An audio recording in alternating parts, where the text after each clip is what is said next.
Қолыңда билік барда әділетті болу, әлсіз кезінде жүректі болу. Ол нағыз текті адамға тән қасиет. Бағасына қарамай бір нәрсені ала берем десеңіз, онда сағатқа қарамай жұмыс істеуге тура келеді. Кісінің бір ғайыбын маған айтқан адам, менің 100 ғайыбымды кісіге айтар. Өз ортасынан ажыраған барлық нәрсе құриды.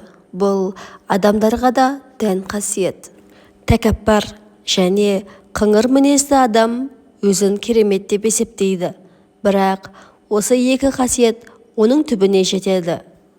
Адамның шын келбетін өзінен жоғары лауазымдағы кісілермен қарым-қатынасына қарап емес, өзінен төмен, әсіресе өзінің қол астындағы кісілермен қарым-қатынасына қарап білуге болады. Үнемі жұрт не айтады деп ойлайтындар біраз уақыттан соң олардың құлына айналады. Бір қадаммен не болады деп ойламаңыз. Әу баста бәрі бір қадаммен басталған.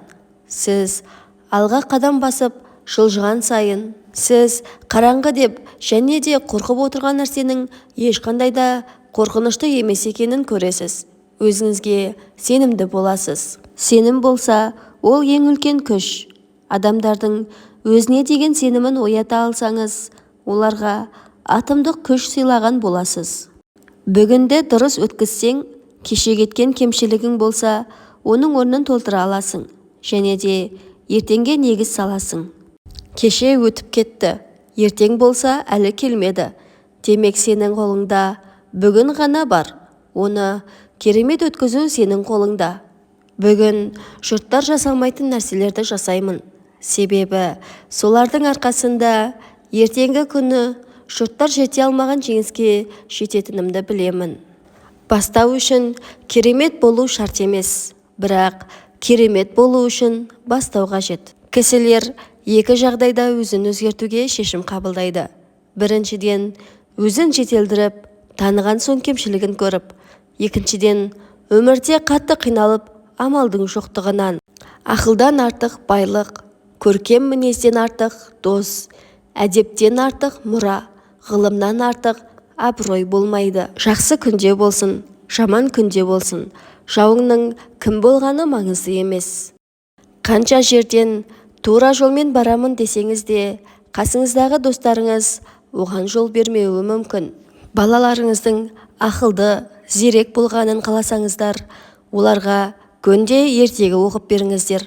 Ал одан да ақылды, зерек болғанын қаласаңыздар, одан да көбірек ертегілер оқып беріңіздер.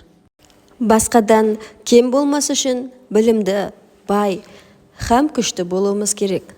Білімді болуға оқу керек, бай болуға кәсіп керек, күшті болуға бірлік керек. Осы керектердің жолында жұмыс істеу керек. Ауруды басында емдеу оңай болатыны секілді, қателікті бірден жөндеген дұрыс. Бүгінгі осындай жасөспірімдер ертеңгі күні біздің орнымызды басады. Осыны ұмытпау керек. Адамның басынан өткерген жақсы және жаман барлық оқиғалар оның пісіп жетілуіне әсер етеді. Өмірден көргені көп жандарда жауапкершілік сезімі жоғары болады. Олардың мінездері тұрақты, ерік жігері күшті болып келеді. Себебі олар өмір мектебінен өткен, ыстығына күйіп, суығына тоңып піскен. Әркім өз адал нәпақасын табу үшін шарқ ұрады. Әрқайсымыз әрқилы өмір жолынан өтеміз. Ешкімге оңай соқпайтыны да анық. Сондықтан қиналып жатқан жандарға мүмкіндігінше түсіністік танытайық. Егілмеген егістік қанша жерден құнарлы болса да өнім бермейді. Адамдарда егістікке ұқсайды.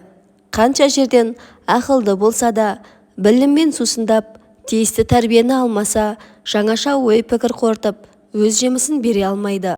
Бұрынғылар көп айыбы бар кісі, басқалар онысын байқап қалмасын деп, өзгеге күйе жағады деп бекер айтпаған ғой. Жамандық қайдан туар, тілден туар. Әркімде ақыл болса, тілін буар.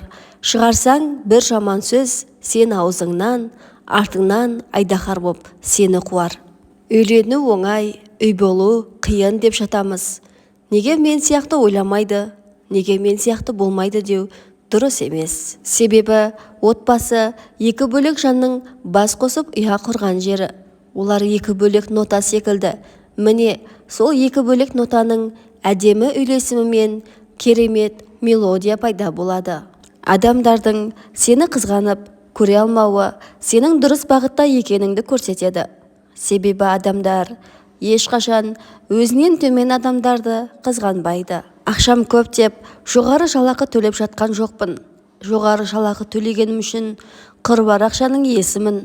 Ақшасын төлеп жатырмын ғой деп қол астындағыларды қинайтындар емес. Олардың еңбегін жоғары бағалағандар өмірде ұтады. Ешқашан бір шегеден не болады деп ойламаңыз. Бір шеге, бір тағаны, бір таға, бір тұлпарды, бір тұлпар, бір қолбасшыны, бір қолбасшы қалың қолды, ал қалың қол болса түгел бір халықты аман алып қалады.